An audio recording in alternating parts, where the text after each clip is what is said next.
Labadiena! Šiandien norėčiau supažindinti su dviem moderniais gyvenamųjų namų projektais. Pirmasis jų tai projektas Lidija. Tai vienas paskutiniųjų mūsų kūrinių.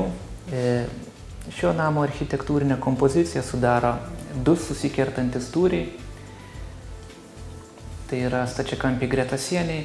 Stengiantis kuo labiau vieną iš kito išskirti, naudojame skirtingas apdailos medžiagas. Aukštesniajam tūriai naudojame baltą struktūrinį tinką, stogo kontūro detaliai, apdailinės medinės lentutes bei apatiniai daliai naudojame natūralų tašytą akmenį.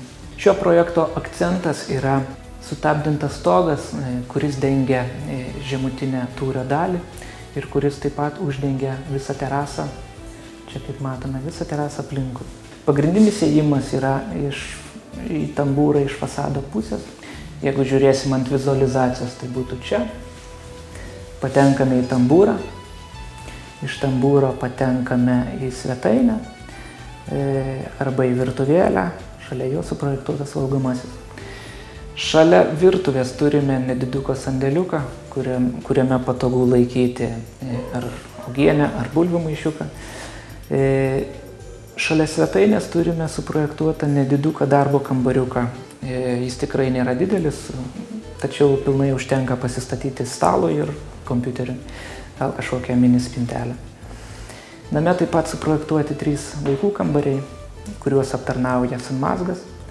Taip pat tėvų miegamasis su savo atskira rūbine bei privačiu sanmazgu. Vonia, sanmazgu. Grįžtant prie fasadų, norėčiau akcentuoti langų dydį. Vis dėlto kai kam gali pasirodyti jie per dideli, tačiau siūlyčiau tikrai pasilikti prie šio sprendimo. Tai ne tik vizualiai didina erdves bendrojoje zonoje, bet taip pat ir suteikia fasado išskirtinumo. Rekomenduojame šitame name naudoti A klasės tipo langus, kurie neleistų jūsų šilumą išeiti iš namų. Jeigu vis dėlto nėra tinkamas vieno aukšto namas, siūlome taip pat modernų 2 aukštų namą, kurio pavadinimas yra Gracija. Šio namo pagrindinis akcentas yra atvira svetainė su per 2 aukštus besitęsiančia vitrina. Taigi šis namas tikrai turėtų patikti erdvės mėgėjams, tie, kurie nemėgsta gyventi uždarame kube. Užeikime gal turbūt į vidų pasivaikščioti. Pagrindinis įėjimas yra iš fasadinės pusės, kuris matome čia. Pagrindinis įėjimas, garažas 2 automobiliam. Patenkame į tambūrą. Iš tambūro galima patekti į katilinę. Arba dar yra suprojektuotas lauko sandėliukas. Galima laikyti žoliapjovę, kibirą ar grėblį. Šitiem daiktam taip pat turėtų būti numatyta vieta.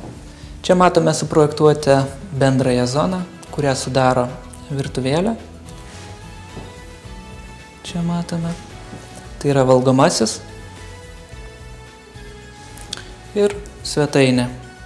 Vaizdas iš virtuvės į svetainę, o čia pati svetainė. Pakilę į 2 aukštą, patenkame į mini koridorių, iš kurio matome vaizdą į apačią.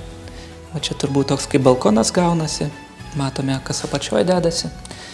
Patenkame į miegamąjį, čia tėvų miegamasis su savo rūbine bei sanmazgu, bei 2 vaikų kambariai, kurie turi taip pat savo atskirą sanmazgą. Kalidoriuke, čia gal šiek tiek daugiau vietos yra, galime padaryti mini tokį žaidimų aikštelę ar kažkaip kitaip ją išnaudoti. Dar vienas įdomesnis akcentas, kurio nepaminėjau, yra stiklinė miegamojo siena. Per ją kiaurai galime žiūrėti į lauką, nes, kaip matote, šita siena yra taip pat stiklinė, tai miegamoji siena taip pat stiklinė, tad kiaurai žiūrėdami mes matome lauką, tiesiai iš savo miegamojo.